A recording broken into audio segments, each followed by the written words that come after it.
Assalamualaikum warahmatullahi wabarakatuh. Alhamdulillahirabbil alamin, wassalatu wassalamu ala asrafil anbiya'i wal mursalin wa ala alihi wa sahbihi ajmain. Apa kabar anak-anak Miss yang dirahmati Allah? Masih kuat puasanya? Semoga tetap semangat sampai di akhir Ramadan. Anak-anak Miss yang dirahmati Allah, Rasulullah Shallallahu Alaihi Wasallam dalam riwayat Imam Ahmad bersabda, Innama bu'itsu liutammima makarimal akhlak, yang artinya sesungguhnya aku diutus untuk menyempurnakan akhlak yang mulia. Dari hadis tersebut dapat kita pahami bahwa Islam sangat menjunjung tinggi akhlak mulia, sampai-sampai Allah mengutus Rasulullah secara khusus dengan misi untuk menyempurnakan akhlak manusia. Dalam beberapa hadisnya, Rasulullah Shallallahu Alaihi Wasallam sangat menjunjung tinggi akhlak yang mulia. Di antaranya, dalam hadis riwayat Imam Tirmizi, Rasulullah ditanyai tentang orang-orang yang banyak masuk ke dalam surga. Lalu Rasulullah menjawab, orang-orang yang masuk ke dalam surga adalah yang memiliki akhlak yang mulia dan bertakwa kepada Allah. Dalam hadis riwayat Ibnu Majah, Rasulullah bersabda, mukmin yang paling sempurna imannya adalah mukmin yang paling baik akhlaknya. Salah satu bagian dari akhlak mulia adalah santun. Santun adalah perkataan atau tingkah laku yang halus dan baik. Mencium tangan orang tua sebagai bentuk penghormatan adalah contoh santun dalam tingkah laku. Dan menyapa atau mengucapkan salam kepada teman adalah contoh santun dalam perkataan. Kepada siapa kita harus santun? Untuk saat ini kita harus santun kepada orang tua kita. Nah, ketika di pesawat menuju Singapura, ada seorang pemuda mendapat kursi duduk di samping seorang nenek-nenek. Nah, lalu ketika pesawat mulai take off, sang pemuda bertanya kepada nenek-nenek, nenek mau kemana? Lalu sang nenek menjawab, nenek mau kerja nak. Di dalam benak sang pemuda, sudah tua begini masih kerja. Lalu sang pemuda bertanya lagi, kerja sebagai apa nek? Nenek kerjanya harus standby di siang dan malam, tidak ada liburnya, dan kalau klien memerlukan kita di tengah malam, kita harus siap. Nah, jika klien marah, maka kita harus sabar. Lalu kalau kita diacak-acak, kita juga harus sabar dan tersenyum. Lalu sang pemuda bertanya, berapa gaji nenek? Tidak digaji nak. Yang jelas, nenek harus bekerja selama 24 jam dalam sehari, 7 hari dalam seminggu, 30 hari dalam sebulan, dan 12 bulan dalam setahun. Nah, lalu bagaimana mungkin nenek bisa bekerja, tidak digaji, dimarah-marah, diacak-acak, tapi nenek tetap tersenyum dan senang mengerjakannya? Lalu sang pemuda penasaran, nenek bekerja sebagai apa? Sang nenek menjawab, bekerja menjadi ibu dan ibu. Kasihilah ibu kami ya Allah, kasihilah orang tua kami ya Rahman. Ketika di dalam rahim ibu mengandung kita, setiap hari beban di perutnya semakin besar dan bahkan sering sakit dan muntah. Makanan yang di dalam perutnya semua keluar, tapi ia tetap sabar.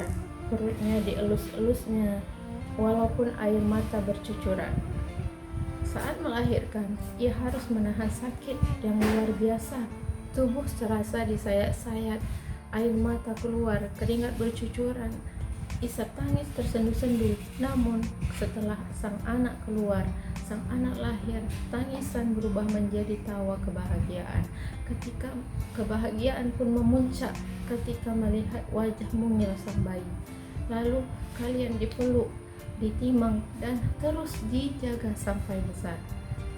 Sang ayah bekerja banting tulang kadang dimarahi sama atasan, memeras keringat, memeras otak siang dan malam. Sampai di rumah ketika berjumpa dengan anak-anaknya, permasalahan semua di tempat kerja itu ia lupakan dan berusaha selalu tersenyum di depan anak-anaknya.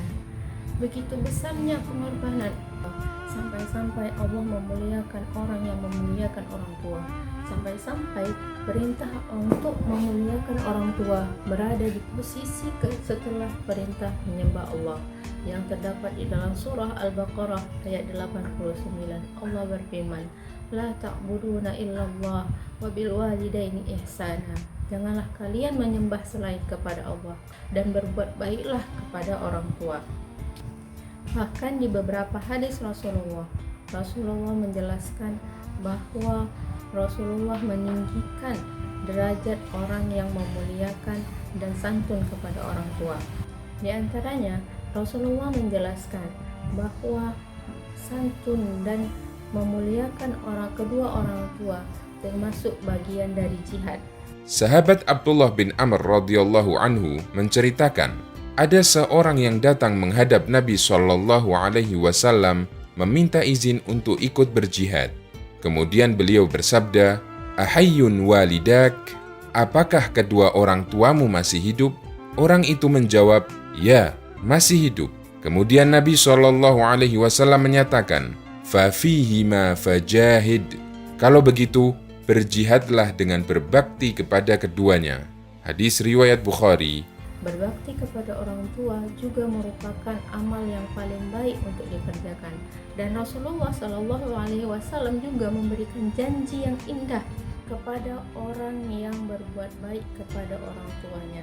Dari Aisyah radhiyallahu anha bersabda, Aku masuk surga, lalu aku mendengar suara ini.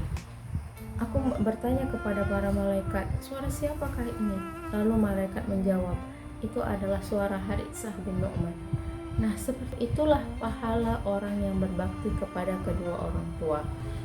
Bagaimana adab santun kepada orang tua?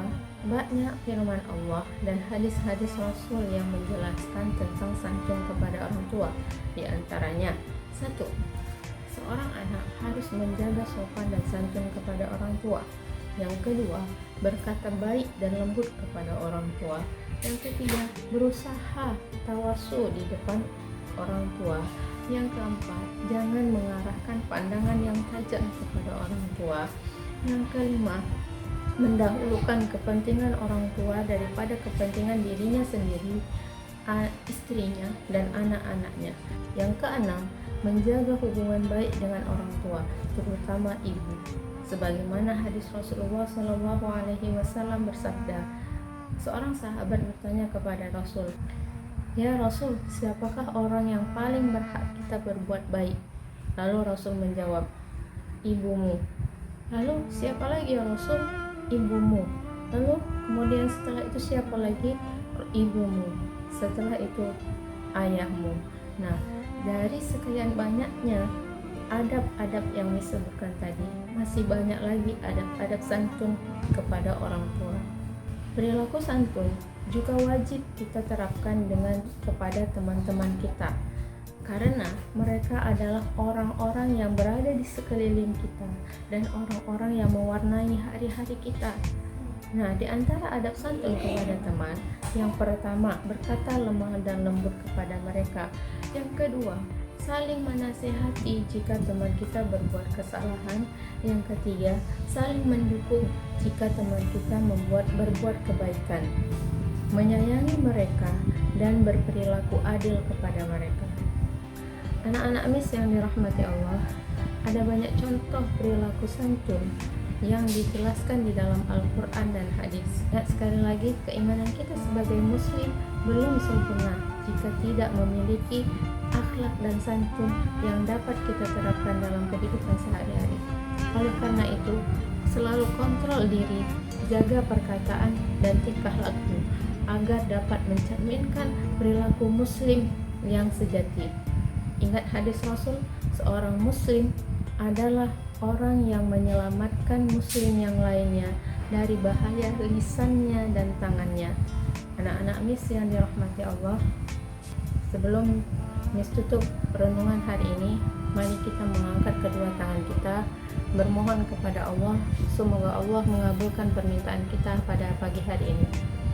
Astaghfirullahaladzim, Astaghfirullahaladzim, Astaghfirullahaladzim.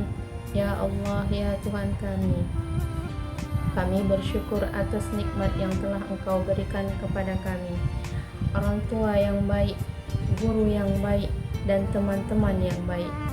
Kami mensyukuri Engkau memberikan kami teman-teman yang memiliki sifat saling kasih dan menyayangi. Memiliki mereka merupakan anugerah nikmat yang paling luar biasa. Ya Allah, ya Tuhan kami, jagalah mereka, jauhkan mereka dari mara bahaya, dan jadikan tali pertemanan kami utuh dalam ridha-Mu ya Allah. Ya Rahman, di bulan yang suci ini, jadikanlah teman-teman kami selalu senantiasa mengingat kami jika kami salah, dan selalu mendukung kami jika kami benar. Rabbana atina fid dunya hasanah wa fil akhirati hasanah wa qina azabannar. Rabbighfirli wa liwalidayya warhamhuma kama rabbayani shaghira. Walhamdulillahi rabbil alamin. Assalamualaikum warahmatullahi wabarakatuh.